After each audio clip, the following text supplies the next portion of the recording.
Rasulullah wa ala alihi wa sahbihi ajma'in. Mga kapatid, assalamualaikum warahmatullahi wabarakatuh. So alhamdulillah, muli tayo magsimula sa pagpuri, pasalamat, paglikila, pagwalhati sa ngalan ng Allah subhanahu wa ta'ala. Nawa ang awa at biyaya ng Allah po sa Propeta Muhammad sallallahu alaihi wasallam, sa kanyang buong pamilya, sa lahat ng kanyang mga kasama, sa lahat ng mga taong tumataak sa matuwid na landas hanggang sa uling araw. So alhamdulillah, hindi na ako bibigay ng reminder kasi medyo late na ako at maaaring naibigay na Sister Eman yung reminder sa ating online class. So extend ko lang yung pagbati sa lahat ng mga nag-fill up ng pagsusulit at sa pagsisikap ng mga estudyante na makasagot. Ganun din ang lahat ng mga involved dito, ganun din yung sila Sister Iman at sila Sister Sara at lahat ng mga admin staff, ganun din si Ustad sa pagbibigay ng mga tanungan. So alhamdulillah, merong nakakuha ng 2 perfect points at congratulate lang natin, inshallah, yung nakapangalan niya si Sister Marie saka si Sister Clagas. Yun lang yung nakita ko doon. At meron namang nakakuha ng 9.5, ibig sabihin 0.5 yung kanyang sabihin nating mistake, si Ilham Rene at saka si Villamor Arlene. At yung may isang mistake ay yung kanyang pangalan at email ay Iman. At yung 8.5 ay si Yasmin, si Larnie Marisa, si Umala Dunisa. At yung 8 ang score ay si 2 mistake, Eli Nunez at si Hornido Fatima. At yung the rest ay ganun din naman, binabati natin. At yung iba pang lahat ng mga nakilahok ay nawa ay tanggapin ng Allah subhanahu wa ta'ala yung ating mga pagsisikap at ibilang niya ito sa mabuti nating mga gawa. At nawa ay hanggang sa susunod na mga pagsusulit ay manatili yung mga naka-perfect na mas perfect, at yung mga hindi naka-perfect ay inshallah ma-perfect naman. At ganun din yung iba ay sana maintindihan natin na ito ay hindi sa pataasan ng score, bagkus upang malaman natin kung ano yung naintindihan nating lahat sa pag-aaral na ito, at nawa ito ay maging kapakipakanabang sa atin, hindi lang sa mundo ito hanggang sa kabilang buhay. Kung meron pang sasabihin siguro ay si Ustad na magpapatuloy. Fadal Maskura, Ustad. Bismillahirrahmanirrahim. Alhamdulillahi Rabbil alamin, wassalatu wassalam wa asyrafil anbiya wal mursalin, sayyidina wa nabiyina Muhammad wa ala alihi wa ashabi ajma'in. Amma ba'd. Bago lahat tayo muli ay magbukas at magsimula sa pagdakila, pagluwalhati kay Allah subhanahu wa ta'ala. Siya ang ating pinapapurihan. Sa kanya tayo humihingi ng kapatawaran at nagbabalik loob. Tayo sumasaksi na walang ibang Diyos na karapat dapat sambahin na masigit pa kay Allah. At tayo din ay sumasaksi na walang ibang sugo na pinadala para sa sangkatauhan na masihigit pa sa katauhan ni Propeta Muhammad sallallahu alaihi wasallam. Nawa ang pagpapala ni Allah sumakanya at kapayapaan, ganun din sa kanyang kapamilya, sa kanyang kapanalig at sino man ang nagsunod sa kanya at magsunod pa hanggang sa huling araw. Second slide po, Ustad. Bilang pagpapatuloy sa ating pagtalakay sa umagang ito muli dyan sa KSA at sa hapong ito naman sa Para Isa Pilipinas. Ito ay pagtalakay pa rin mula sa aklat ng Syar al-Asma'ul Husna, ang papapaliwanag sa mga pangalang magaganda ni Allah. Sinabi natin na ito ay may kinalaman sa ating akida o yung tiyak nating pinaniniwalaan o yung tamang paniniwala ng isang Muslim na mayroong kinalaman sa tauhid o kaisahan ni Allah subhanahu wa ta'ala. Next slide po, Ustad. Noong nakaraang linggo ay ating tinalakay ang patungkol sa may akdan ng aklat na si Imam As-Sa'di rahimahullah at patungkol sa nagpaliwanag ng aklat na si Sheikh Abdurrazzaq Al-Badr hafidahullah. Tayo tumigil po at huminto sa pagtalakay sa isang salaysay o hadith na ginamit ng karamihan bilang batayan na si Allah daw ay merong 99 na pangalan, 100 bawas isa. Basa po, Ustad, yung ating matan, pakibasa. Bismillah. Syar asma'ullahil husna alwarad fil Quran ala wajhil ijaz ghairil muqil. Hada al-asluhu al-adam usul at-tauhid, bal la yaqumu at-tauhid wala yutimmu wala yukmil. حتى ينبني على هذا الأصل، فإن التوحيد يقوي بمعرفة الله، ومعرفة الله أصلها معرفة أسمائه الحسنى وما تشتمل عليه من المعاني العظيمة والتعبد لله بذلك. Barakallahu fiik. Tulad ng binanggit ng ating butihing ustad, no, na ang kapaliwanagan ng mga pangalan ni Allah sa magaganda, at ito ay naiulat sa Quran sa madaling pagpapaliwanag, ngunit ito ay hindi natin binuo. Sinabi pa natin ustad na ang pundasyong ito, ayon sa may akda ng aklat, ito ang pinakahigit na pundasyon ng tauhid. At hindi maitataguyod ng tauhid ayon sa may akda ng aklat, at hindi ito magiging kumpleto ang tauhid, at hindi magiging buo ang tauhid hanggat hindi naitataguyod ang pundasyong ito. Dahil ang tauhid ay tumitibay sa pagkilala kay Allah. At ang pagkilala kay Allah, ang pundasyon nito ay ang pagkakatuto sa kanyang mga gandang pangalan. At kung ano ang mga kahulugan nito, at kung ano ang kinalaman nito sa pagsamba kay Allah, kung paano gamitin ang mga ito. Next slide po, Ustad. Noong nakaraan, sabi natin ng isa sa mga ating tinalakay din yung maana, Ihsahullahu subhanahu wa ta'ala. Kung ano ba yung kahulugan na paghusayin ang mga magagandang pangalan ni Allah.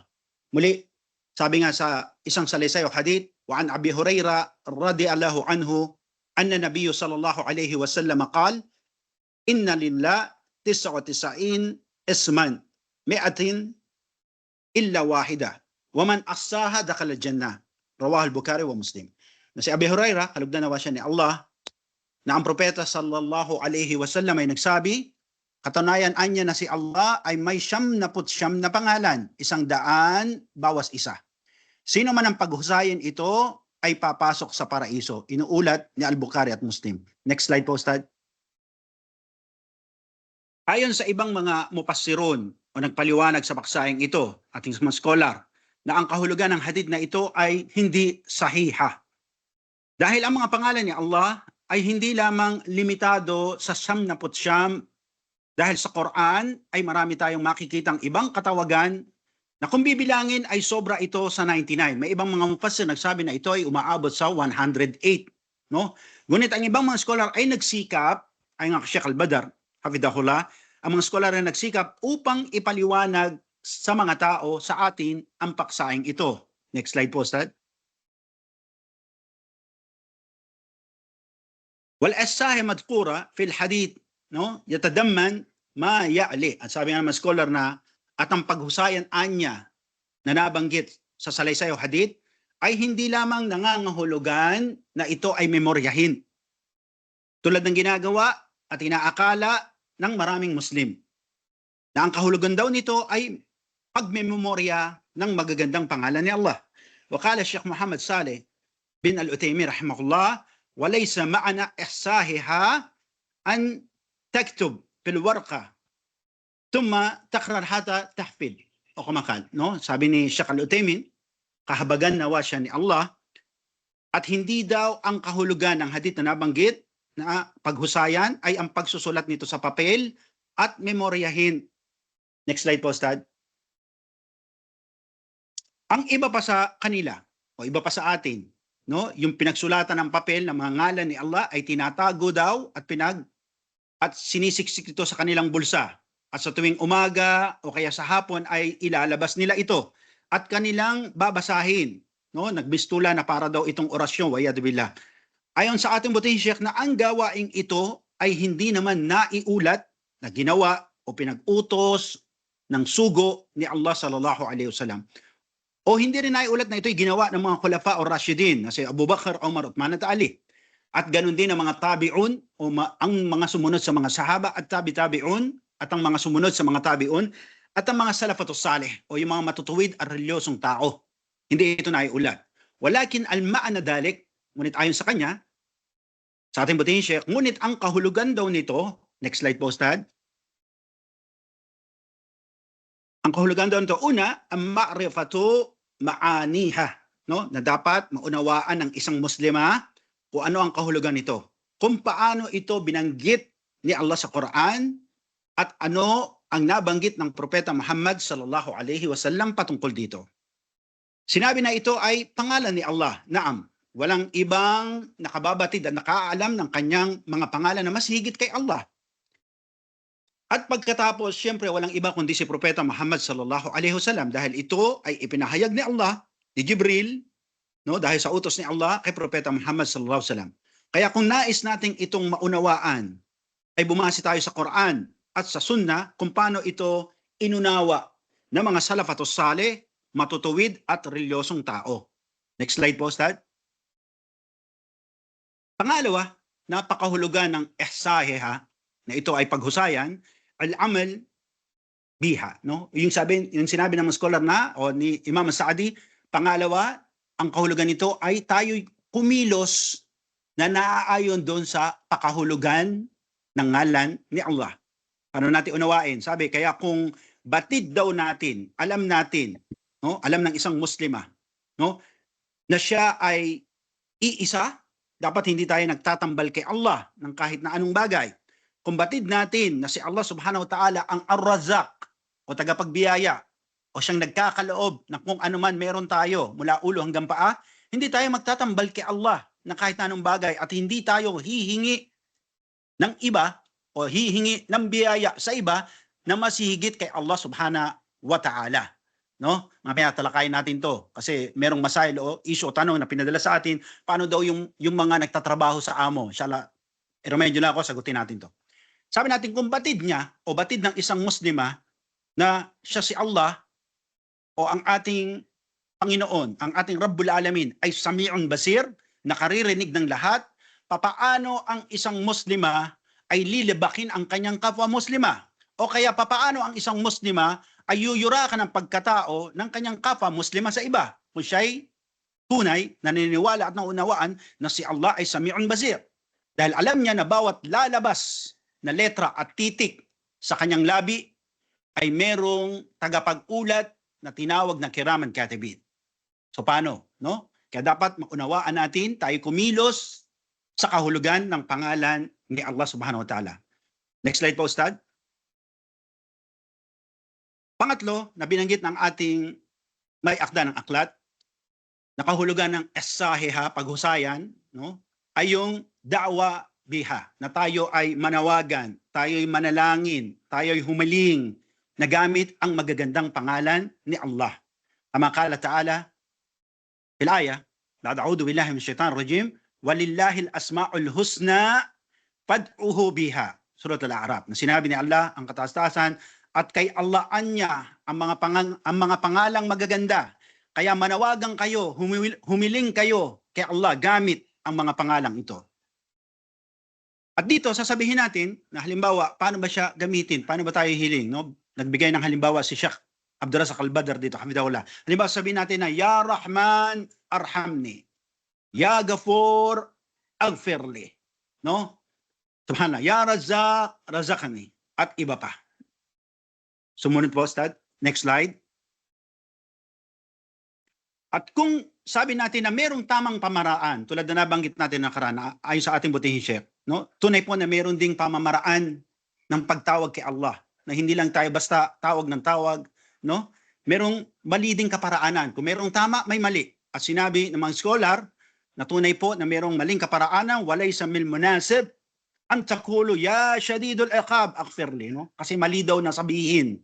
Mali na sabihin ng isang Muslima na siya'y mananalangin kay Allah gamit ang pagsasabi na, Ya Shadidul Iqab, o ikaw na masidhi magparusa, patawarin mo ako. Kasi kung ating tinatarget, ang ating hiling, ang ating nais, ay patawarin tayo ni Allah, gamitin natin ang munasib, yung special niyang pangalan para dito. Ang alin? Ang Al-Ghafir. No? Ya Ghafir, Aghfirli. No? Hindi mo pwedeng sabihin na masidhi magparusa, patawarin mo ako. So hindi siya akma, no? Hindi tama ang paraan o pag-uugali ng pagtawag na ganito ayon sa mga scholar. Next slide po, Ustad. Sinabi pa na pa'amal biha o yung pa'amal bil amalatus salih. Na sinabi ng mga scholar na dapat ang isang Muslima naniniwala tayo sa ngalan ni Allah, nauunawaan natin siya, dapat gagawa tayo ng mabuti gawain, no? Hindi lang yung basta tayo duan ng dua. No, ito yung kasi yung ibang binabanggit ng ibang mga scholar na ang mga tao ay umaasa na lang sa dua. Bale, magdudua na lang ako. O kaya halimbawa sabihin natin, very normal, no? Lalo sa mga kalalakihan, halimbawa sa amin na ustad, no? Sasabihin natin na, ya sheikh, o brother, magsala na tayo. Sige, pagdua mo na lang ako. No? Hindi lang basta dua. Kailangan gagawa tayo ng gawaing mabuti o matuwid. No? At ang isa pa sa pakahulugan, sabi nga nila, ng ihsahiha, na dapat ang isang Muslim ay gagawa ng matuwid na gawain na kung saan itong gawain na to, magnanais tayo na ito ang maglalapit sa atin kay Allah. Na tayo kahabagan ni Allah sa ating gagawing mabuti o tayo kaawaan ni Allah sa ating mabuting gagawin. Dahil ang gawaing matuwid, ang isa sa dahilan, tandaan nyo, isa sa dahilan kung bakit tayo makakapasok sa paraiso, insyaAllah. Kasi yung gagawin mo na yun ang maaaring maging dahilan na kahabagan ka ni Allah. Illa birahmatillah. No? Sabi nga ni Allah subhanahu wa ta'ala, qala Allah ta'ala, adkhulul jannah bima kuntum ta'malun. Sabi ni Allah subhanahu wa ta'ala, at pumasok kayo sa paraiso, ya Rab. Dahil sa anuman na noon ay inyong ginagawa. Kaya sa bersikulong ito, sabi natin butihin Sheikh, na maliwanag ang bersikulo na tayo ay papapasukin ni Allah sa kanyang hardin ng paraiso, sa kanyang habag, dahil sa anumang mabuting ating ginawa. Hindi lang tayo basta dua tapos hindi naman tayo kumikilos. No? Next slide po, Ustad. Sinabi pa ni Allah subhanahu wa ta'ala, walillahil asma'ul husna fad'uhu biha. Sinabi nga ni Allah, at kay Allah ang mga pangalang magaganda, manalangin tayo gamit ang mga ito. Sabihin yung gagamitin natin, no? Binanggit natin na mayroong tamang paraan, mayroong maling paraan. Walidhalika qal fad'uhu biha. At sinabi nga ni Allah, manalangin tayo gamit ang mga ito. Ito yung kumpletong pagsamba. Ayon sa ating butihing Sheikh, no? Na kung saan ito yung kumpletong pagsamba na naaayon sa paghiling. Kabilang dito yung pagsusumamo ng paghingi, no? Alam niyo ba to? Kasi merong iba na nangihingi astig, no? Galit pa siya, no? Pengi nga, no? Subhanallah. Hindi tayo ganito ng paraan ng paghingi kay Allah. Meron tayong pagsusumamo. Kaya ito yung sinasabi nila na kumpletong pagsamba sa paghiling. Kaya siya, kayo, o tayo, o mga Muslima, na dapat tayo nagsusumamo kung tayo ay hihiling kay Allah. Dahil ito yung nararapat. Hindi yung hihingi ka kay Allah, hambog ka pa. No? Sabi niyan, pahingi nga ako, kung di mo ako bigyan, bahala ka sa buhay mo. Hindi ganun ang paghiling para kay Allah. Next slide po, Ustad. Kaya para ating mas lubos na maunawaan, yung sinabi ni Propeta Muhammad SAW at sa aya, fad'uhu biha, no, na tayo manalangin gamit na ito, ano ba yung kahulugan ng dua? Baka dua tayo ng dua, no? Hindi pala natin alam kung ano yung kahulugan ng dua, lalo sa mga bago, no? Sinabi ng mga scholar na ito ay dua mas'ala wa talab, no? Ang dua daw, ito yung paghiling at paghingi, no? Paghiling at paghingi. Kanino tayo hingi? Kay As-Samad, no? Ay-Yusmid al-Khalaq, no? Tayo humihingi dun sa mayroon. Ang dua ay paghiling at paghingi sa isa na mayroon. Paghiling natin kay Allah, ang kataas-taasan. Kung ano man yung pwede mong pakinabangan dito sa mundo at ganun din sa kabilang buhay. O anumang mahalaga na kailangan mo, no? Tulad halimbawa, sabihin natin, lalo yung mga dating hindi Muslim, no? Sabi natin, di ba, nananalangin kayo, sabi niyo na, ama namin, sumasalangit ka, no? Dinggin ng loob mo dito sa lupa para sa bigyan kayo ng kakanin sa araw-araw. So ito yung uri ng dua na talab, paghingi. No? Kaso lang gagamit tayo ng kanyang magagandang pangalan.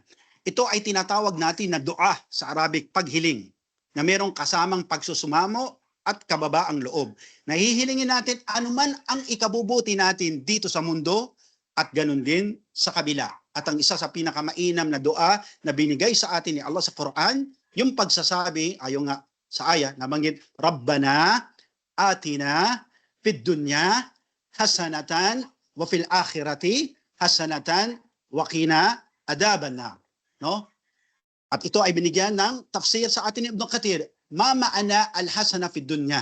Ano daw yung kahulugan ng hasana? Ito ay mabuting kapareha. No, kaya itong pinamainam na dua, sino yung mga nagnanais, no, na kayo ay makatagpo ng inyong kapareha na mabuti dito sa dunya, ito ang dua.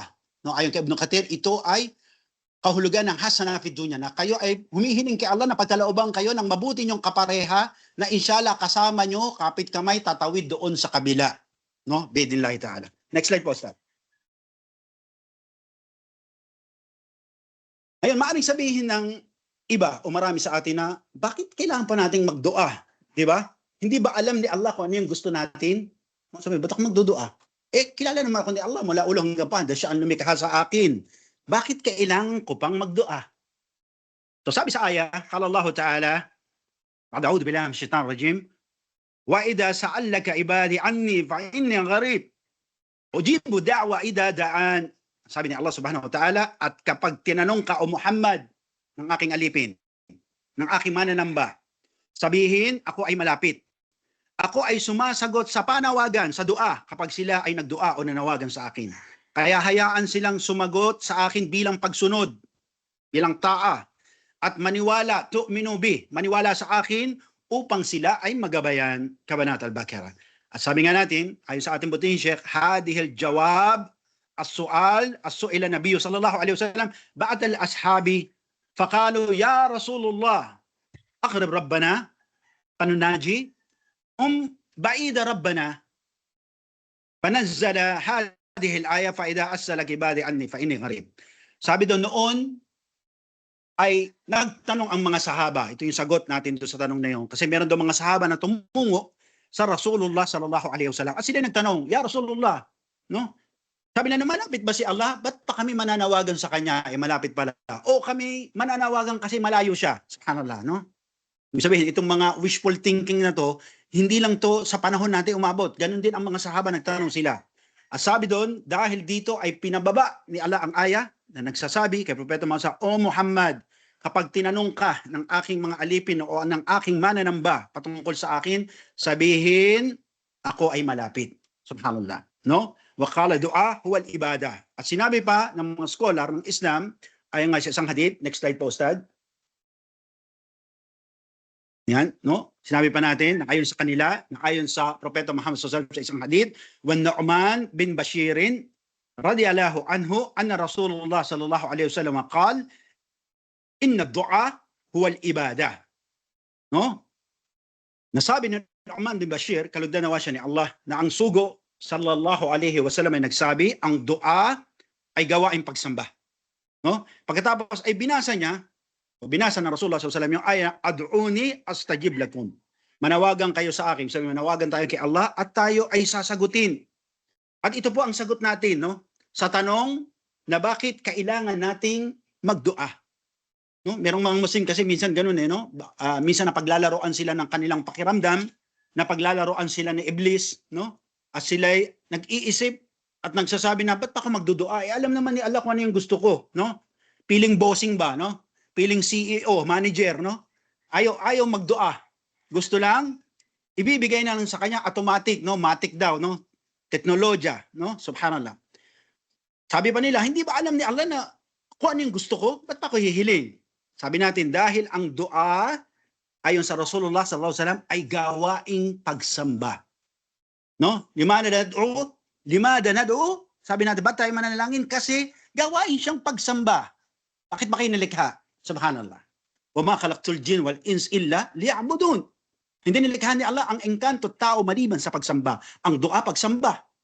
Hindi ba tayo gagawa? No? Sabi natin, sa ating pagsasagawa ng dua, ay ating nasasamba si Allah. Kaya para doon sa mga nagtatanong, bakit pa nila kailangang magdua? Kasi gawain po siyang pagsamba. No? At tunay, nabatid ni Allah kung ano ka, kung sino ka, kung saan ka naglalagi, kung anong mga pinaggagawa mo, no? Magtago ka man sa ibang account, no? Ano man ang ginagawa mo, pinapaskil mo social media, batid na batid ka ni Allah at alam ni Allah kung ano ang ginugusto mo. Next slide po, Ustad. Wa qawluhu, at sabi nga ng Propeta Muhammad sallallahu alaihi wasallam, ad-du'a huwa al-ibadah. No? Sinabi ng scholar na sinabi ng Rasulullah sallallahu alaihi wasallam na ang dua daw ay gawaing pagsamba. Dito na kung saan may mulahada si Al-Mirq, no? Isa siya sa mga salafatus salih. Ayon sa kanya, wakala Al-Mirq, an al-ibada laysat ghayr al-du'a mubalagha o ma'ana, no? Sabi ni Mirq rahimahullah, na ang pagsamba ibig sabihin noon yun na yung kabuuan ng pagsamba. Ibig sabihin, magdudua na lang ako, hindi na ako magsasala. Pwede ba yun? No? Dahil kung sasabihin natin ayon sa kanila o ayon sa kanya, rahimahullah, ayon kay Mark, no? Rahimahullah ta'ala, kung ating sasabihin na lahat ng dua pagsamba, ay marahil ang karamihan sa atin hindi na magsasagawa ng sala, ng sambayang, no? Sabi, magdudua na lang ako. Kasi sabi ng Rasulullah SAW, ad-dua wal ibada. O kaya sasabihin nila, ang dua ay ibada, pagsamba, kaya hindi na ako mag-aayuno, magpupuasa, magdudua na lang ako, no? Subhanallah, kahit hindi na siya magpuasa o mag-ayuno. Dua-dua na lang, subhanallah. O kaya, maaaring sabihin ng iba sa atin, dahil sinabi nga ng Propeta Muhammad SAW na ang dua ibada, hindi na ako magsasala. Paano ba natin ito uunawain? Next slide po, Ustad. Samangkala Rasulullah sallallahu alaihi wasallam, al-hajjul arafah, no? Ay al-muaddim al-arkan al-hajj bil-wuquf bil-arafah. Na kung saan tulad ng sinabi ng Propeta Muhammad SAW na ang hajj ay arafah. Sa ibang tafsir nito, ang pagtayo sa arafah ay ang hajj. No? Sa ibang ulat, ang pusod daw ng hajj ay ang pagtindig o pagtayo sa arafah. Kahulugan lamang ito na ang haligi ng hajj ay ang pagtigil sa arafah. Kaya ayon sa mga scholar, na ang dua ay nakapalaob sa karamihan. Kasi kung sasabihin nyo na ang Hajjul Arafah, ibig sabihin hindi ka na pupunta ng Mina, hindi ka na magbabato o hindi ka na maggagawa ng Jamara pagbato, hindi ka na magsasai sa Hajj, hindi ka na magtatawaf sa Hajj, no? Hindi ka na gagawa ng tawaf al-ipada o tawaf al-qudum. Kasi bakit? Ang Hajj Arafah. Punta na ako ng Arafah, diretso na. Ganito ba to nais nating ipakahulugan o unawain? Hindi. Ibig sabihin, ito ang isa sa mga haligi ng Hajj na dapat nating hindi kalimutan. Ganun din ang ayon kay Merck, rahimahullah, na ang kahulugan ng dua ay ibada ayon sa Rasulullah SAW na lahat ng ating gawaing pagsamba nakapaloob pusod dito yung dua. No? Na ayon sa kanila, halimbawa, kapag tayo ay nagsagawa ng sala sa ruku, di ba meron tayong adhkar at dua? Halimbawa tayo nasa sujud, di ba meron din tayong dua at adhkar? Tayo ay nasa julus, di ba meron ding dua at adhkar? Subhanallah. May sinasabi tayong mga pananalita dito na dua at adhkar.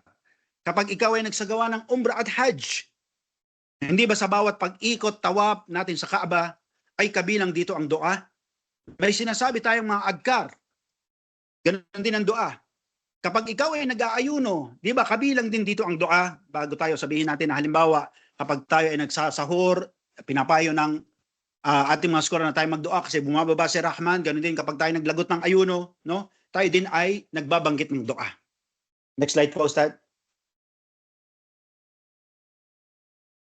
Dagdag pa naman scholar, aw maani an ad-du'a huwa al-ibada sawa'a astajib o lam yastajib. Ito, napaka-inam to na dapat nating tandaan, no? Kasi baka mamaya sabihin ng karamihan sa atin, no? Ba't pa ako magdudua, no? Kasi dagdag pa naman scholar, na ang kahulugan daw ng dua ay pagsamba, no? Ang dua mo, sinagot man o hindi, delay man ang sagot, ang tagal man sagutin, ito ay gawain pa rin pagsamba. No? Bakit?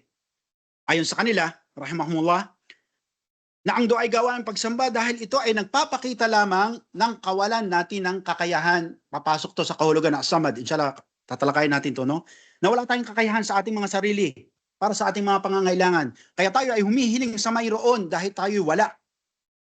At pagkilala natin yung kay Allah subhanahu wa ta'ala, ang katasaasan na siya yung merong kakayahan, merong lakas, may kapangyarihan na magkaloob kung ano man yung ating ginugusto at nais nating magkaroon. No? Subhanallah. Ito yung pagpapakita na si Allah ay mayaman, hindi siya barat, no? At tayo mahirap, no? Sinasabi nga ni Allah subhanahu wa ta'ala, فَكُنْتُمْ فُقَرَاءَ إِنَّ اللَّهَ غَنِيٌّ حَمِيدٌ. Na tayo lahat ay mga dukha at si Allah ang tunay na mayroon o mayaman. Subhanallah. Kaya tayo humiling lang tayo humiling sa Kanya, kahit pakiramdam nyo na parang hindi sinasagot yung dua nyo, o kaya sabihin natin na ang tagal sagutin yung inyong dua. Kasi tandaan nyo, ang dua ay ibada, gawain pagsamba. Kayo yung nagdudua, sa paraan na ito, nasasamba natin si Allah. Next slide po, Ustad. Nasabi natin, paano ba isagawa ang dua? No? Kasi sabi natin, maraming mga tao ang gumagawa, lalo sa labas ng Islam, pati ang mga Muslimin gumagaya-gaya dito, na magkakatay ng puting manok, patutuloy yung dugo doon sa paanan ng buko, Tapos tatanungin mo sila, Muslim sila, Muslim sila. So sabi natin, paano ba isagawa ang dua? Waqala Sheikh Abdurrazak Al-Badr, hafidhahullah, fi dua al-qulub yujib an yakunu tarkhis wa harakat al-lisan. Una ayon sa kanya, Sheikh Abdurrazak Al-Badr, pangalagaan nawa siya ni Allah, sa dua, dapat daw ang puso ay nakatuon. Sabi, nakapokus yung ating puso. At kasabay nito, ang paggalaw ng dila. Sabi, nagdudua tayo, yung harakan ng dila. Kahit sabi mong hindi malakas o naririnig yung sinasabi mo, kailangan gumagalaw yung dila. Parang pagbabasa ng Quran. Okay? Subhanallah.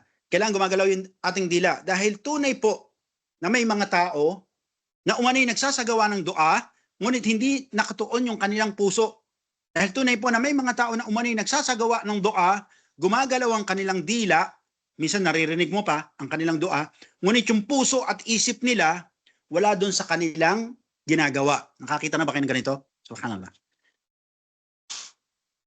Nakakita na ba kayo ng taong kaharap nyo, nakikipag-usap sa inyo, ngunit nakatalikod? Nakakita na kayo ng ganyan, no? Subhanallah. Nakakita na ba kayo ng taong kaharap nyo, nakikipag-usap sa inyo, no? Ngunit ang mga mata nila, nakatanaw o nakatingin sa iba. Physical siyang kaharap mo, ngunit malayo ang puso at isip. No? Sabi nga natin, kung ikaw tao, ay hindi mo ibig, nakausap mo siya, tapos di ka binibigyan ng pansin, no? Lalo ngayon, subhanallah, ang sangkadamakmak, ang addict sa gadget, kausap mo pero nakatingin sa cellphone, no? Parang hindi siya magandang pag-uugali. Kung ikaw na tao, ayaw mo to. Maka kung si Allah ang kinakausap mo, subhanallah, no? Gumagalaw ang dila mo, nagdudua ka, binabanggit mo, mashallah, dua mo, Arabic pa, pero yung puso mo di nakatuon. Yung utak mo wala, no? Bilwadil yahin, ang sabi ng mga scholar, no? yung utak mo lutang, gumagala kung saan. No? Pero pag tanawan ng ginagawa mo, nagdudua ako. Kailangan rakas, focus tayo sa ating ginagawa. Kung ikaw na tao, ayaw mo yung ganun, nakausap mo siya, parang nakatalikod, sa iba nakatingin, ayaw mo siya, mano pa kaya si Allah subhanahu wa ta'ala ang kataas-taasan? Humihiling ang dila mo sa kanya, humihingi ang boses mo sa kanya, pero ang puso at isip, nasa malayong lugar, wala sa focus, no? Ayusin mo ang dua mo, muslima, no? Umayos ka, subhanallah. Next slide po, Ustad. Ngayon, maaaring sabihin na, ano ba yung dahilan bakit hindi sinasagot ni Allah ang aking mga dua? Ito yung mga side bet, no? O mga scapegoat, no, yung taswif na ginagawa ng mga Muslim, no? Sabi nila ako magdudua kasi di naman sinasagot ni Allah yung dua ko eh. Faida, anong pakinabang? Sabi na nga natin, ang dua ibada. Magdua ka, sagutin o hindi, nagsasagawa ka ng ibada kay Allah.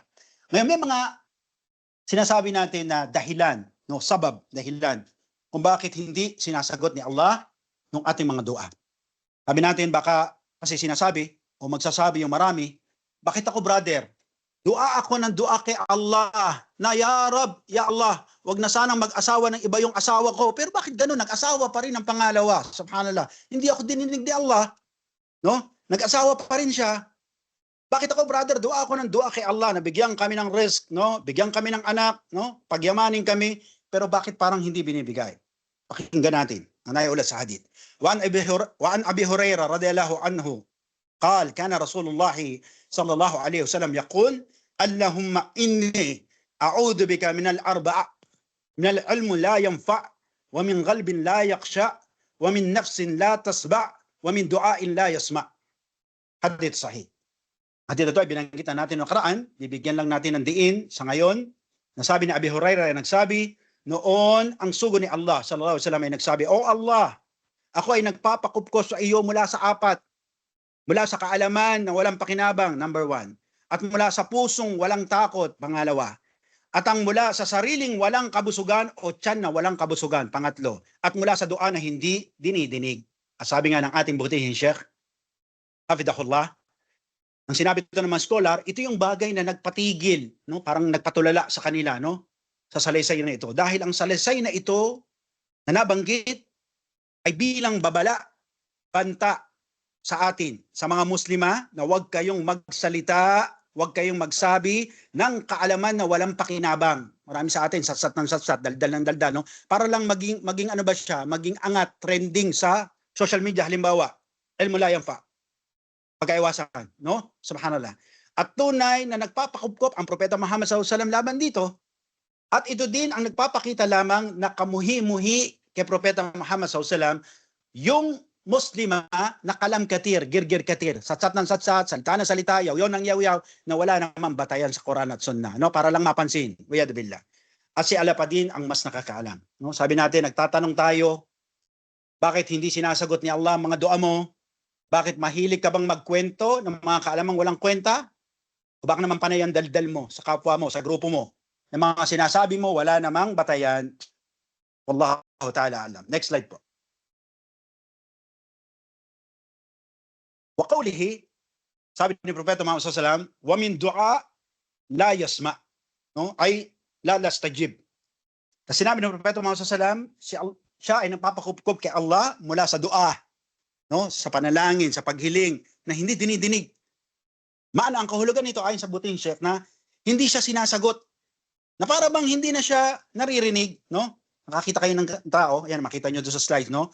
Nakatakip yung tenga, no? Salita ka ng salita, hindi ka dinidinig, no? Samantalang mahalaga, importante yung sinasabi mo. No? Subhanallah. No? Subhanallah. Dahil ito ay bagay na nagiging dahilan kung bakit hindi tayo dinidinig ni Allah. Kaya sabi natin, nakakita ba kayo ng ganyan tao, no? Kaharap mo, kinakausap mo siya, seryoso ka, no? Minsan sabihin mo na malungkot na nga yung pagmumukha mo. Itong kausap ko parang wala bang ano, walang absorb, no? Hindi man lang siya maka-vibes dun sa sinasabi ko. Subhanallah. Ano bang nangyari, no? Sabi natin, marami pong kadahilanan. Isa dito, Sheikh Salih Fawzan, ang nagsabi sa atin, marami pong kadahilanan kung bakit hindi dinidinig, hindi sinasagot ni Allah ang ating mga dua. Next slide po, Ustad. Yan. Ayon sa ating butihing Sheikh Salih Fawzan, hafidahullah, na ang pumipigil sa dua para sagutin ni Allah. Kasi yun ang tanong na marami, no? Bakit kaya hindi sinasagot ni Allah yung dua ko? Ayon sa ating butihing Sheikh, hafidahullah, pangalagaan nawa siya ni Allah, Sheikh Salih Fawzan, na ang sagot sa tanong na ano daw ang pumipigil para sagutin. Istajaba, no? Para sagutin ni Allah yung ating mga dua. Kanyang sinabi, ang ito ay ang mga sumusunod. Next slide po, Ustad. Una, ang binanggit niya, yung hindi pagiging ikhlas sa ating mga dua. Na kung saan ang iba sa atin, nagtatambal ng iba sa kanilang dua. Hindi mismong si Allah ang dinadalanginan.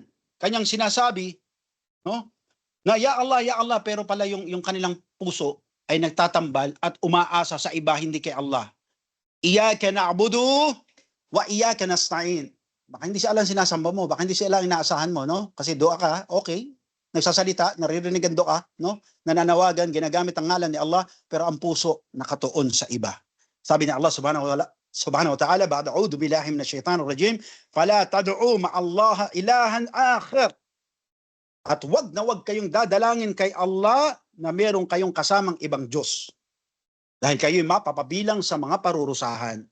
Sabi pa ni Allah subhanahu wa ta'ala, wa ma umiru illa liya'budullaha mukhlisina lahuddina hunafa. Sabi ni Allah ang katastasan, at hindi kayo pinag-utusan maliban na sambahin nyo lamang si Allah at maging sincero kayo sa inyong relihiyon, kaya umayos kayo mga Muslima sa dua nyo. Next slide. Yan. Pangalawang binigay ni Sheikh Salih Fawzan na dahilan kung bakit hindi dinidinig ni Allah subhanahu wa ta'ala yung ating dua. Pangalawa, yung pagiging sarado ng puso, pagiging matigas ng puso ng isa sa mismong kanyang dua. No? Kasi bakit? Inaakala niya na hindi sasagutin ni Allah yung kanyang dua. Magdudua ako, parang hindi naman sasagutin. No? Nakakita kayo ng gano'n? O baka mismo tayo gano'n, no? Magdudua tayo, parang hindi naman ata sasagutin ni Allah yung dua ko. No? Nagdududa kayo. Ang isang mananampalataya ay dapat yakin, tiyak, walang pag-aalinlangan at walang pagdududa. Dapat may katiyakan siya na siya ay sasagutin ni Allah sa kanyang hiling. Sabi nga ni Allah subhanahu wa ta'ala, idha sa'alaka ibadi anni fa inni gharib ujibu da'wa idha da'an. Sabi nga ni Allah subhanahu wa ta'ala kay Propeta Muhammad sallallahu alaihi wasallam ng kanyang sabihin, at kapag tinanong ka ng aking alipin o ng aking mananamba o Muhammad, sabihin sa kanila na ako'y malapit at ako'y sumasagot sa bawat panawagan kapag sila ay nanawagan sa akin. Dapat yan itanim natin sa ating isipan, no? Sabihin natin na mananawagan tayo, sasagutin tayo ni Allah. Basta pagsikapan nyo lang at siguruhin nyo rin sa sarili nyo na wala kayong ginagawang bawal. No? Subhanallah. Next slide po, Ustad. Pangatlo, na isang naghaharang, pumipigil sa ating dua na sagutin ni Allah ay ang pagkain ng mga haram. Ganon din yung pag-inom ng mga haram at ganon din yung pagsuot ng mga damit na haram. Ito ay napatunayan po mula sa salaysay o hadith na naiulat mula sa Propeta Muhammad sallallahu alaihi wasallam. No? Sabi ng ating buting Sheikh, akal haram id wa warada an-nabiy sallallahu alaihi wasallam al-wa'id ash-shadid fa'alahu. فإذا قد قال صلى الله عليه وسلم إنه لا يربح اللحم نبت من الصح إلا كانت نار أول به ويد بالله no? Sabi ng mga scholar na ang pagkain mula sa kinitang haram ay kasalanan. At naiulat mula sa Propeta Muhammad SAW, ang mahigpit na babala, banta sa sino mang gumagawa nito. Sinabi niya, sallallahu alaihi wasallam, katunayan na walang lumago, lumaking laman at bilbil ng inyong katawan, no? Na ito'y nanggaling mula sa ipinagbawal na kinita, maliban na lamang na apoy ang unang susunog dito. Wa'yad billah. No? Kaya kung sino man sa atin ang kumain na mula sa haram o nagpasok ng pagkain sa kanyang tiyan na mula sa pera na haram, ay susunugin ni Allah ang butot naman nyo at ganun din at taba. Kasama na inyong mga naglalakihang belly. Wa'yad billah. Next slide. Ustad, barakallahu fiqh. Wa an Abi Hurairah radhiyallahu anhu sa isang salaysay hadith, qala Rasulullah sallallahu alaihi wasallam, ya ayuhan nas, inna Allah tayyib la yuqbal illa tayyib. Wa inna Allah amara al-mu'minina bima amara bihi al-mursalin. Sabi ni Abi Hurairah, kalugdan nawa siya ni Allah, na nagsabi, na sinabi ng sugo ni Allah sallallahu alaihi wasallam, o kayong mga tao, katunayan na si Allah ay mabuti at hindi niya tinatanggap maliban ang mabubuti.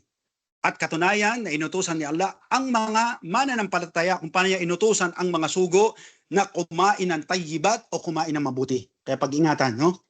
Ito ay bagay na naghaharang, pumipigil ng ating dua. Siguraduhin nyo na ang ating kakainin na ipapasak sa ating mga tiyan, no? Sabay ng paglaki ng ating tiyan ay nagmula sa halal.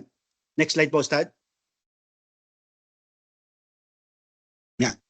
ثم ذكر الرجل يطيل السفر الشعث الأكبر, no? Pagkatapos ay binanggit ng ating buting Sheikh yung kasaysayan ng isang lalaki sa panahon ng Propeta Muhammad SAW na ito'y naglalakbay, no? Sabi doon, naglakbay siya ng mahaba, tapos dumaan siya doon sa Madina, no? Dumaan siya doon sa harapan ng Propeta Muhammad SAW kasama yung kanyang mga sahabat, kapanalig. Sabi, punong-puno ng alikabok itong tao na to. Tinataas niya yung kanyang kamay sa kalangitan, no? Alam natin ang isa sa mga dahilan para sagutin ni Allah yung ating dua kapag tayo naglalakbay. Pero itong taong to naglakbay, ang haba ng paglalakbay, puro alikabok ng katawan, tapos nagtaas siya ng kamay sa kalangitan at nagsabi siya, Ya Rab, no? Sabi niya, o aking Panginoon, aking Panginoon. At sabi ng Rasulullah SAW, samantalang ang kanyang kinain ay mula sa haram. At ang kanyang iniinom ay mula sa haram. At ang kanyang mga suot ay mula sa haram. Lumaki ang kanyang pangangatawan at tiyan mula sa haram. Paano siya sasagutin? Ang sabi ng Rasulullah sallallahu alaihi wasallam. Subhanallah. No? Kaya ito ay dahilan. Kaya baka nagtatanong tayo, no? Tatanong tayo sa ibang tao, maging sa ating sarili, bakit hindi sinasagot ni Allah yung dua ko? No? Dua ako ng dua. Napapagod na nga yung kamay ko, nangangali na ng kakataas dahil sa dua. Nainip ka na tuloy, nakakahintay sa pagsagot ni Allah sa dua mo. Tanungin po natin yung ating mga sarili bago pa natin matahin yung ibang tao. Tanungin natin ating sarili, baka may kinakain tayong haram? O baka naman yung binibili mo ng pagkain ay nagmula sa kinita mong haram, sugal, no? O kaya rashwa, lagay, no? Nagbenta ka ng boto, billah. Kaya huwag ka nang umasa na sasagutin pa ni Allah ang mga dua mo. Next slide po, Ustad.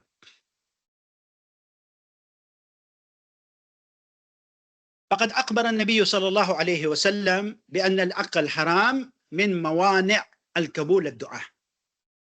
Sabi nga ng ating buti Sheikh, na binalita sa atin ng Propeta Muhammad SAW patungkol doon sa tao na yun na naglakbay na mahaba, tapos nagtataas ng kamay, nagsasabi ng ya Rab, no? Kabilang sa nagbabawal para tanggapin at sagutin ni Allah ang ating mga dua at gawaing mabuti ay ang pagkain mula doon sa haram. Kaya baka sabihin natin, no?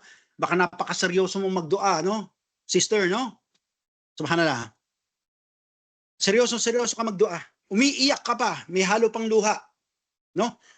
Habang nagdudua ka. Tapos hindi naman pala tanggap o tatanggapin ni Allah yung dua mo kasi kumakain ka ng haram, no? Nagsusuot ka ng haram. Yung kinita mo galing saan? Sa haram. Tapos, abot langit ang ikhlas ng iyong dua at sunnah to the max ang ginagawa mo. Yung pala, hindi naman pala tanggap kasi ang butot laman mo ay lumago kasama ng iyong tiyan at bilbil dahil sa haram. Goyad billah. Next slide po, Ustad.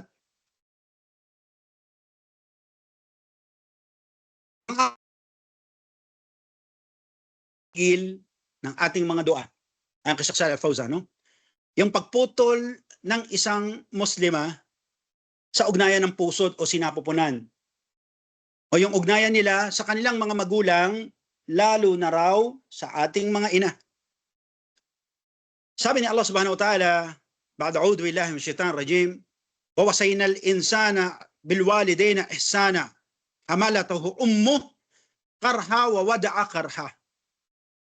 Sabi ni Allah ang kataas-taasan, at hinabilin namin sa mga tao na sa kanilang mga magulang ay magiging mabuti. Tinutukoy dito, nakahigit ang kanilang ina. At binanggit ni Allah subhanahu wa ta'ala. Sabi ni Allah, pinagbuntis sila ng kanilang mga ina na may kahirapan at isinilang sila habang siya o ang ating ina ay hirap na halos mamatay sa pagluwal sa atin. Subhanallah. No? Sa dahilan. Bakit? Napipigil natin doon.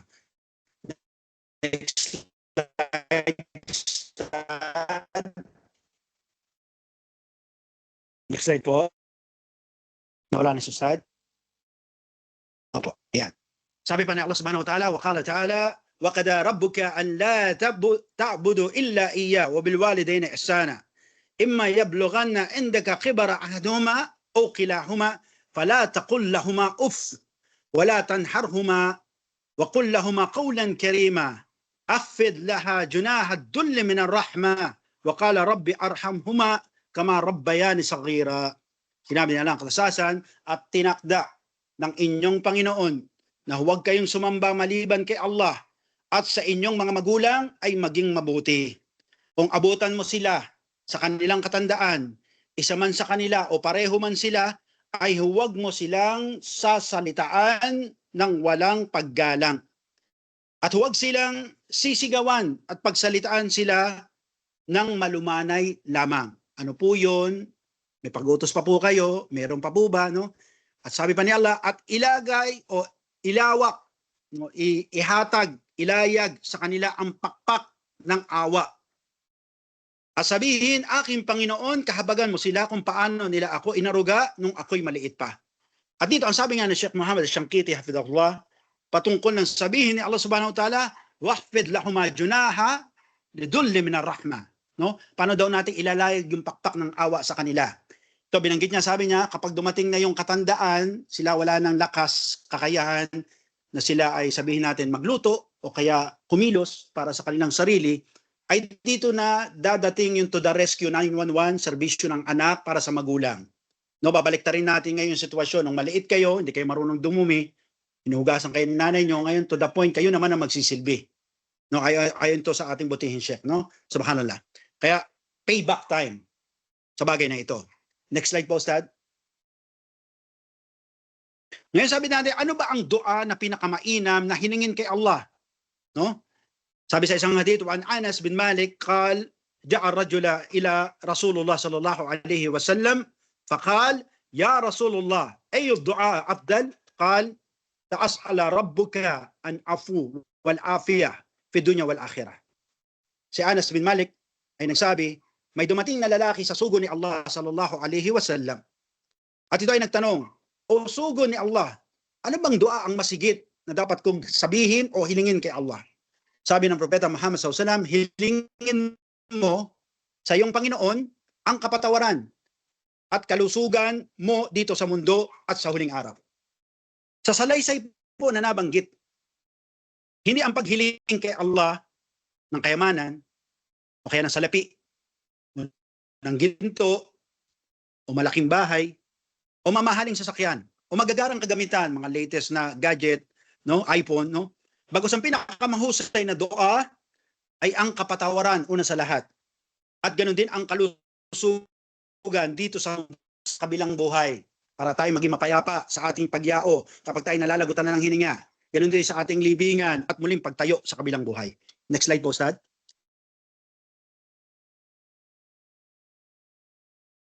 Sabi pa natin, buting Sheikh, ang dua, bakit ito yung bagay na dapat magpursige sa atin pagkatapos natin matutunan na ang dua ay pagsamba, isa pa to sa bagay na binanggit sa atin ng buting Sheikh, dahil po ang dua, ito yung pumipigil sa kasamaan na maaaring dumating sa isang tao. No? Maaaring lalabas ka ng bahay, no? May mga bagay na nakatakda sa'yo na mangyari, nagdua ka, humingi ka ng proteksyon ni Allah, no? Ito yung bagay, sabi natin, na maaaring pumigil dito. Kasi maraming mga tao po ang nagpapakampi, nagpapasaklolo, nagpapasakop sa kanilang agimat. O kaya kanilang mga kaalamang itim. O kaya sa kanilang mga alagang bakal na armas. O kanilang mga kaibigan mula sa politiko o mga pulisya o militar o kanilang bodyguard. Umano kasi sila daw o ito daw ang mga mangangalaga sa kanila. Subhanallah. At ito daw ang magliligtas sa kanila sa kapamahakan. Sabihin natin, mali. No? Si Allah ang al-wali. No? Pag-aaralan din natin yan, inshallah, later on. Sa isang hadith man Mu'ad bin Jabal, anna Rasulullah sallallahu alaihi wasallam qal, lan yanfa' al-hadra min al-qadar, walakin ad-du'a yanfa'u mimma nazal. O kama qala sallallahu alaihi wasallam.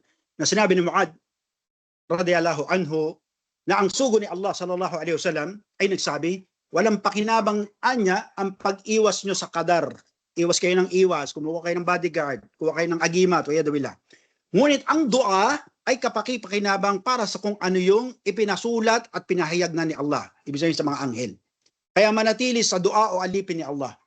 No? Subhanallah, maana, ano ba pinatakda ni Allah? Kasi sabi natin tayo ay merong 4 na anghel. No, ito yung nagpapalitan sa time ng Fajr at Asar. No, pinagkakaloob ni Allah kung ano yung maaari nyo makamtan sa araw na ito. Kung pinasulat yun ni Allah, nagdua ka, Ya Rab, Ya Allah. No? Ito yung bagay na maaring magpabura o magpalit sa bagay kung ano man ang tinakda sa iyo ni Allah na maaring kapahamakan sa araw na iyon. Kaya sa salaysay na nabanggit, kung nais natin na tayo ay lumayo sa disgrasya at kapahamakan, ay magdua kayo Muslim. Hiningin nyo kay Allah na tayo at ating pamilya ay ilayo niya sa kapahamakan at disgrasya. Next slide po, Ustad.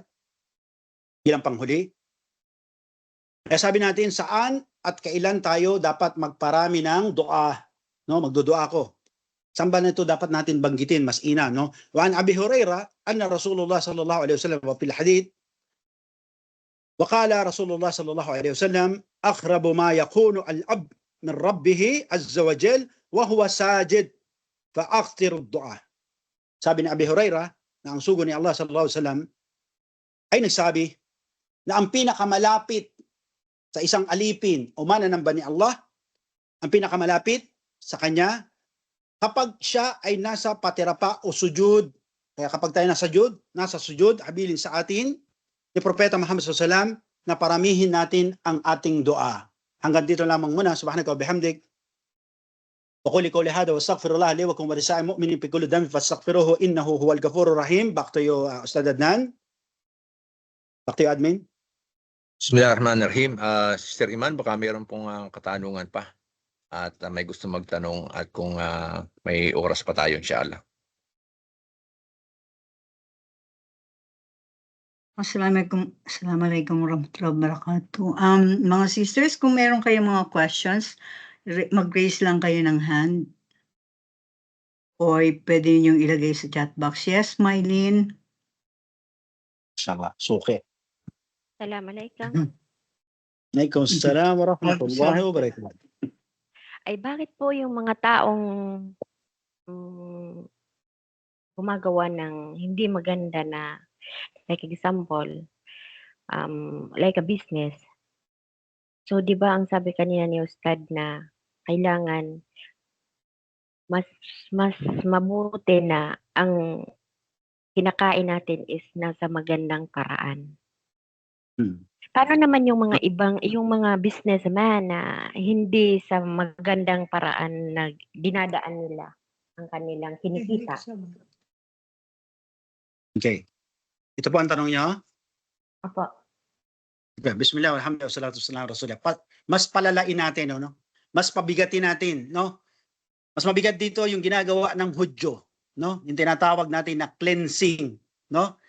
O tinatawag natin na genealogy cleansing, no? Binubura nila yung lahi. Bata, matanda, pinapatay nila, no? Bomba-bomba sa langit, bagsakan, patay. No? Subhanallah. Itong mga to, sabi natin, bakit ganun, no? Buhay pa rin sila, no? Hindi pa rin sila namamatay. Ba't hindi lang sila mamatay kasama-samang tao, no? Pati bata, walang muwang, pinapatay nila, binabagsakan nila ng bomba, no? Ano bang sabi ni Allah Subhanahu wa Ta'ala? La tasabal ladina, no? Wag aakalain itong mga taong ito, no? Na itong subhanallah, na itong mga demo-demonyo na ito, na sila ay nagagabayan. Hinahayaan sila ni Allah para magkapatong-patong ang kanilang kasalanan, walahum adabun muhim. Ang sabi ni Allah Subhanahu wa Ta'ala. At pagdating ng araw ng paghukom, ay limpak-limpak din ang parusa nila. No? Ibig sabihin, hinahayaan sila ni Allah Subhanahu wa Ta'ala para magkapatong-patong ang kanilang kasalanan. Hinahayaan sila. Sabi, ba't to? Lalong yumayaman. Ba't tong mga Hudyo? Lalong, no? Sila na nga yung nananakit ng mga tao, pumabatay, pero akala nila, sila pa rin yung nagagabayan. Ang sabi ni Allah Subhanahu wa Ta'ala sa ayah, Surah Al-Imran, no? Hinahayaan sila ni Allah Subhanahu wa Ta'ala para magkatambak-tambak ang kanilang kasalanan. Pero wag yung aakalain na kawawa yung mga nabagsakan ng bomba, yung bata, matanda, babae, no? Sabi na nilapastangan sila roon, no? Kanina lang umaga, no? Meron naman ni-report ang router, no? Na kung saan merong mga Palestinian woman doon na dinukot ng mga Israeli, no?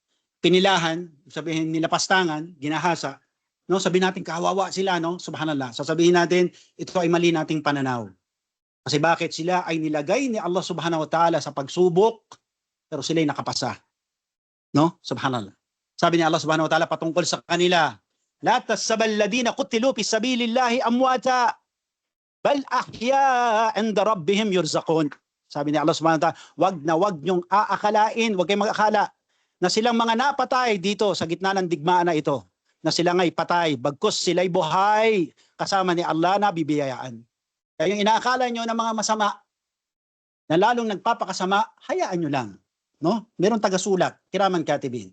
Siya ay pinababayaan ni Allah Subhanahu wa Ta'ala para magkapatong-patong ang kanilang kasalanan. At isa pa na narinig natin sa Madina, Sheikh Muhammad Ash-Shankiti, hafidahullah, na isa sa mga bagay na rahman ni Allah, yung taong makasalanan, hinahayaan niya pang madugtungan ng buhay, o sabihin natin na tinakda niya na medyo mahaba ang buhay, dahil binibigyan niya ng chance yon na yon ay magtauba. No? Wallahu ta'ala a'lam. I hope nasagot natin yung tanong ni sister. Brother, meron pa ko pong isa. Bakit po? Depende po kay admin yun kung pahintulutan na 2 question at a time. Pwede ba yan, Abla? Okay, Bigyan natin ng pwede. pensong iba. Okay, pwede. Okay. Tanong ko lang po, kasi may isang, relate po ako na dua siya daw ng dua. And then, matagal na daw yung pagsasacrifice niya, yung hinihiling niya sa kanyang sarili. Bakit hindi pa rin daw natutupad? Hindi pa rin daw siya nagsasucess sa kanyang buhay. Okay, so tingnan natin yung guideline na binigay ni Sheikh Saleh Al-Fawzan. Bismillah, alhamdulillah, wassalatu wassalamu ala rasulillah. No? Tingnan natin, no? 4 yung kanyang binanggit. Una, sabi natin yung pagiging ikhlas. Baka hindi kasi nakatuon yung kanyang puso, no? Nagdudua siya pero sarado yung puso. No, wala yung ikhlas. Sabihin na nagdudua siya pero meron siyang ibang tinatawagan. No? Ibig sabihin meron siyang ibang inaasahan. Kasi dapat patuparin natin sa ating sarili bago pa man sa iba yung ating laging binabanggit 17 times sa ating salah. No, iyyaka na'budu wa iyyaka nasta'in. Si Allah yung ating inaasahan. Okay? Subhanallah, tunay ba na si Allah yung ating inaasahan? Number 1. No? Natanungin niya sa kanyang sarili. Tanungin niya sa kanyang sarili. Pangalawa, sinabi natin na baka naman nagdudua siya pero hindi siya umaasa na sasagutin niya ni Allah yung kanyang dua. no? Baka inisip niya na si Allah madamot tulad ng mga Hudyo na sabi si Allah daw ay tikom ang kamay at hindi mapagbigay barat.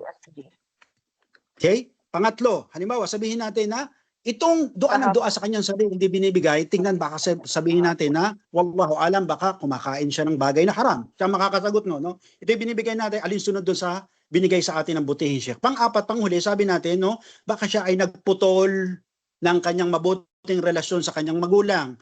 Kagaling-galing niyang makisama, makibarkada sa iba, pero sa magulang hindi. Pagkatapos sambahin si Allah, ang pangalawa, pinag-utos sa atin na tayo maging mabuti sa ating mga magulang. Wallahu ta'ala a'lam. I hope Shukran. natin yung tanong.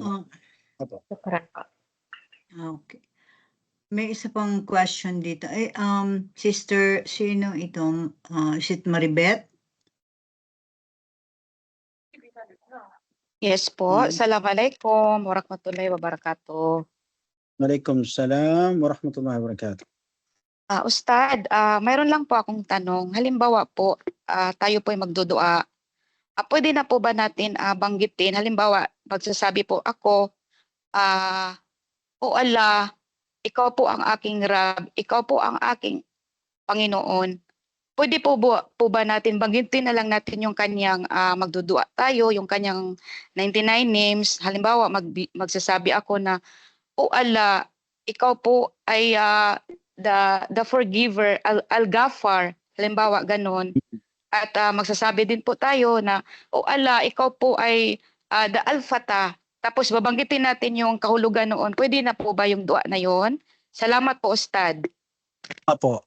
Bismillah, alhamdulillah, salatu wassalam. Ito po yung papasok doon sa hadith, no, at saka doon sa aya na binanggit, no? Nasabi ni Allah subhanahu wa ta'ala, Innallaha tis'u tis'ina asman, no? Man asaha dakhala jannah. Sabi ni Rasul sallallahu alaihi wasallam. Sa aya naman binanggit na fad'uhu biha. At tayo manalangin gamit ang ito, no? Kaya ito yung pamamaraan na itinuro sa atin mula sa Quran at hadith. Nagamitin natin yung pangalan. Tulad ng binanggit natin sis kanina na mayroong tamang pamamaraan at maling pamamaraan. No? Make sure lang tayo na tama yung rhyming ng ating dua. No? Kung kapatawaran, Al-Ghafur ang ating gagamitin. Okay. Kung halimbawa, biyaya, Ar-Razak, Ar-Razak. no? yung patangay na naman. Naam. The provider, Kung ang yes. kailangan naman natin ay awa, sabihin natin Ar-Rahman o kaya Ar-Rahim. Okay? Itong mga bagay na ito. Opo. No? Opo. Barakallahu fiki.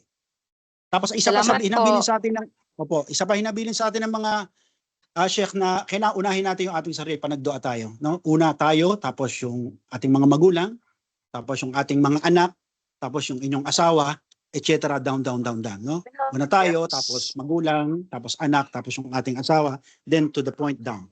Okay, malinaw? Maraming salamat po, Ustad. Dapat naman.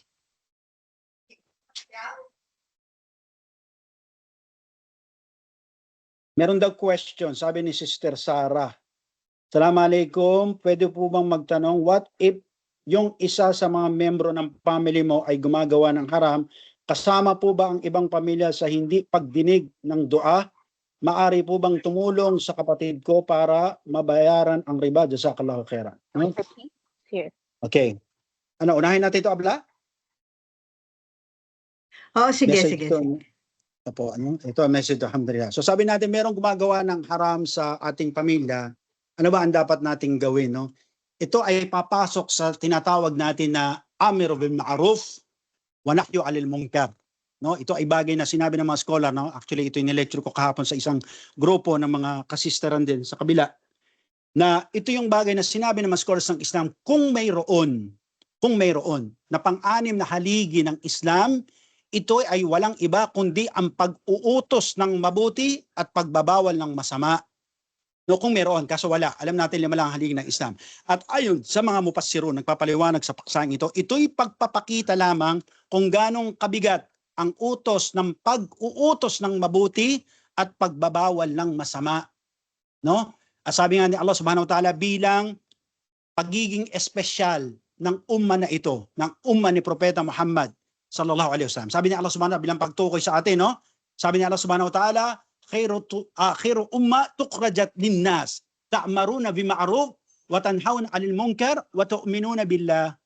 Sabi ni Allah subhanahu wa ta'ala, kayo na, hindi ang nasyon ni Moises. Tayo na, hindi ang nasyon ni Isa. Tayo na, hindi ang nasyon ni Noe, ni David, etc. Tayo. ang umma ni Propeta Muhammad SAW. Sabi sa ayat sa Quran, kayo na ang pinakamainam na grupo ng tao na sumulpot, lumabas dito sa lupa. Tayo daw.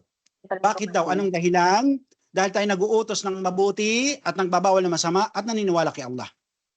Kaya sabi ng mga scholar, maaring pag narinig nyo tong bersikulong ito, ay tuwan-tuwa ang mga Muslima. Oy, kami na ang pinakamabuti, no? Pero may kondisyon. No? No? Wait muna, sabi natin, may kondisyon. Ano ang sabi sa kondisyon? Una, kailangan nag-uutos tayo ng mabuti at nagbabawal tayo ng masama at naniniwala tayo kay Allah. No? Kaya sabi naman scholar, no? Nag-uutos tayo ng mabuti. Tayo ba talaga yung nag-uutos ng mabuti o tayo yung pasaway na tayo ipinag-uutosan ng mabuti? Tayo ba yung nagbabawal ng masama o tayo yung gumagawa ng masama? Tayo ba naniniwala kay Allah o baka naman iba ang pinaniniwalaan natin? So yun yung kondisyon para mapasama tayo doon sa mabuting nasyon na pinalabas ni Allah. At ang pag-uutos na ito, alam natin ito ay bagay na kung saan bagay din napipigil sa ating dua. Na binanggit ni Imam An-Nawawi rahimahullah sa kanyang aklat na Riyadus Salihin. No? Sa paksa ng kanyang dua. Kasi bakit? Sabi ng Propeta Muhammad sallallahu alaihi wasallam, no, na pagka nakakita tayo ng kasalanan, pala yughayruhum, no? At hindi natin to binago, pababagsakin ni Allah ang parusa doon sa lugar. Halimbawa, sabihin natin yung tinanong ni Sister Sarah, no, pamilya, nagbagsak si Allah ng parusa doon, hindi na nagbawal yung isang Muslim na miyembro, huwag kang aasa na iilag ang parusa sa iyo. Buti nga sana kung bumiyak yung lupa, sila lang ang lamunin. O kaya magbagsak ng asteroid si Allah, sila lang ang tatamaan, hindi po kasama ka. Pero ang bagay na pipigil doon, no, sa pagbagsak na yon, yung pag-uutos mo ng mabuti at pagbabawal ng masama. Sabi ng Propeta Muhammad sallallahu alaihi wasallam, "Man ra'a minkum munkar fayughayyirhu biyadihi, falam yastati bil lisanihi, falam yastati biqalbihi." Hadhihi dafatul iman. Kama qala sallallahu alaihi wasallam. Sabi ng Propeta Muhammad sallallahu alaihi wasallam, kapag nakakita kayo ng kasamaan, baguhin to ng kamay. Membro ka ng pamilya, may kakayahan ka, baguhin ng kamay. Kung hindi kaya, sabi, chewing ko yun, lolo ko yun, baka sampalin ako. Gamitin ang salita. Baka magaling kang magsasatsat o magpo-post sa social media. Pagdating sa pamilya mo, wala naman. Patay tayo, no? Sabihin mo, paalala mo sila. O matakot kayo kay Allah, matakot kayo sa Diyos. Tigilan tong bagay na to, no? Gamitin yung dila. Kung hindi naman, sabi natin, halimbawa, ang gumagawa ng kasalanan ay mga politiko na alam mong pwede kang patambangan, pasap-shooter ka, patay ka na, no? Ito ay bagay na sabi natin, gamitin natin yung pagkamuhi sa puso, no? At ito ay tanda ng kahinaan ng ating pananampalataya. Ito ay bagay na pinag-utos sa atin sa Islam. Kaya yung bagay na sabihin na paano siya papayuhan? Gusto mo siyang tulungan, bayaran, no? Kasi ang pagbayad doon sa bagay na yon ay bilang pagtigil ng mungkar na nangyayari sa bahay. Hangga't hindi nakakabayad yung miyembro ng pamilya na yon, yung mungkar dire-diretso. Nakakita kayo ng metro ng taxi, sumakay kayo. Hangga't di kayo bumababa, hindi tumitigil yon. Yung iba nga, pupunta ka lang from Terminal 3 to Terminal 1, sisingiling ka 1.5. No? Subhanallah. No? Kita nyo yung metro, super speed, no? So ganyan siya. Pag-ingatan. Kung gusto nyo maputol, dahil baka mamaya biglang bumagsak yung Venus o kaya Saturn sa bahay nyo kasi merong bagay na haram doon, ay pigilan nyo na. Tigilan na. Inshallah, no? At panagutin nyo yung tao na yon, ha? Huwag nyo sabihin na, bayaran ko to, libre na. Hindi, kasi bagay yun, haram eh. Bayaran mo to sa akin. No? Wallahu ta'ala a'lam. Back to you. So, Iman? Okay, I think wala na tayong oras, pero there is one last question na pwede mong sagutin dahil madali lang naman ito. Ang tanong niya is kung obligatory bang i-memorize ang 99 names of Allah. Okay po. Bismillah, alhamdulillah, salatu wassalamu. So, binanggit na to natin kung hindi makalawa o makatlong ulit na sinabi natin na ano ba ang kahulugan, no? Nasabi natin na si Allah ay meron tisa o tasayin na asman man asaha dakhala jannah.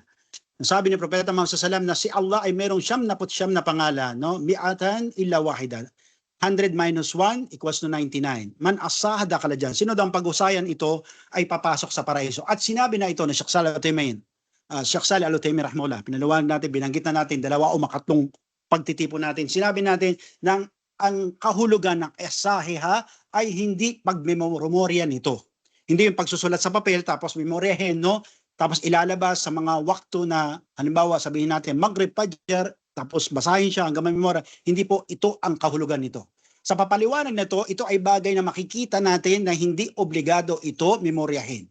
Ang asahiha dito, una, sabi natin, alamin natin, matutunan natin kung ano yung pakahulugan ni Allah at ng kanyang sugo sa kanyang magagandang pangalan. Pangalawa, no?